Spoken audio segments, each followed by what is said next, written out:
नमस्कार बंधुगण स्वागत करुचे आपको आम यूट्यूब चैनल आज आम देखा से राशि विषय जो राशि सब स्वाधीन चेतना उत्साही और सकारात्मक राशि होता है से राशि हूँ आपंकर धनु राशि। देखते कि जदि आपंकर कि आपंकर प्रियजन राशि धनु राशि अटे तेज ये वीडियो आप निहाती प्रथम रु शेष पर्यटन देखूँ कारण आज आम जाना आपण क्यों करियर सब बहुत भल रहा जाऊँगी केमी आपको सफलता मिल क्यों दिग प्रति आपण को सावधान रहा पड़ो से जिनटू आपको दूर रहा पड़ो। तो प्रथम नजर पर आपंकर क्यों करियर आप सब भल रहा। तो देखते कि धन राशि स्वामी अच्छे आपंकर देवगुरु बृहस्पति और ये राशि तत्व हूँ आपंकर अग्नि।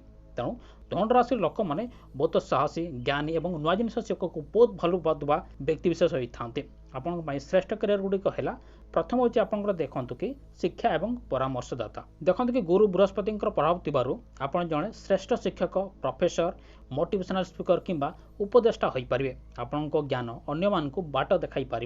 तेणु जदि आप शिक्षक बा परामर्शदाता चाहते तो यह आप भल करियर हाँक जाऊँगी किंतु कर्म करने बुलवे ना। द्वितीय हूँ आप भ्रमण और टूरिज्म। देखते कि धन राशि लोक बुलवा को बहुत भल लगे तेणु करके आप travel blogging tour guide pilot किंबा एक्सपोर्ट इंपोर्ट रे बिजनेस करने चाहते तो यह आप भल हाँक जाऊँगी कारण यहाँ आपको भल सूट कर। तृतीय हूँ आप आईन और दर्शन शास्त्र।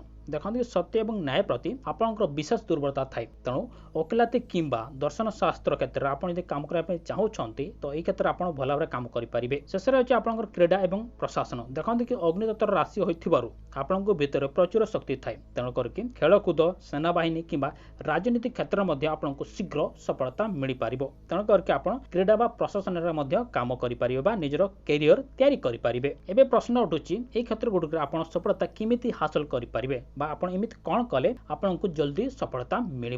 देखते कि धनुराशि लोकों पाखे उत्साह और भल चिंताधारा अभाव न थाए किंतु आपको गोटे काम लगी रही अभ्यास करने पड़ो। आप बहुत शीघ्र गोटे जिनस बोर हो जाती तेणु आप निजर लक्ष्य स्थिर करूँ पूरण हवा जाए आप हार मानतु ना। आपंकर दूरदृष्टि बहुत भल रहा दरकार तेणु भविष्य योजना आप आज प्रस्तुत करूँ। निजर ज्ञान को केवल निज पाखे सीमित न रखी लोकों सहित बांटतु यह आपण परिचय को आहरी टे वृद्धि कर साहाय्य कर। नजर पक आपंकर क्यों भगवान को उपासना कले आपको जल्दी सफलता मिल। देखते कि जदि कैरियर रे बाधा आसूची किंबा काम गुड़िक अटकी जाऊँगी तेबे धन राशि व्यक्ति विशेष माने भगवान श्री विष्णु एवं गुरु बृहस्पति उपासना करा उचित। प्रति गुरुवार दिन कदली गछ मूल जल और हलदी अर्पण करूँ। विद्या और बुद्धि विकास आपण ओं ब्रो बृहस्पति नम किंबा ओं नम भगवती वासुदेवाय मंत्र को आप नियमित जप करूँ। याद्वारा आपंकर सब अटकी काम पूरण हम ता सहित आपंकर कैरियर वृद्धि हम। एवं नजर पक आपंकर केउ जिन आपको दूर रहा पड़ो। देखते कि सफलता शीघ्र पाइबा हेले आपको किसी निर्दिष्ट अभ्यास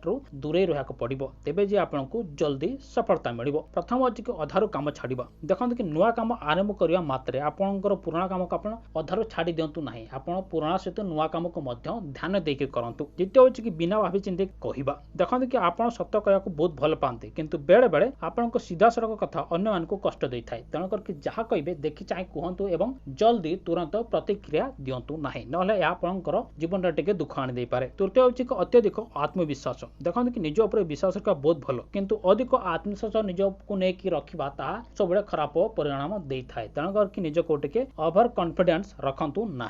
शेष हूँ आपंकर धैर्यहीनता। देखते कि सबकि सांगे सांगे मिलवार इच्छा आप निज मन ही छाड़ी दिंतु कारण सबकि जिनस जल्दी मिले ना तेणु करके आप धैर्यर सहित काम करूँ कारण किसी जिनस पाइबापी किसी समय लगी थाए तेणु करके ये जिनस को आप ध्यान रखिए। तो देखते कि आपंकर धन राशि लोक मान जीवन में टे धैर्य रक्षा बहुत जरूरी अटे। तो बंधुगण ये वीडियो रोचे नमस्कार।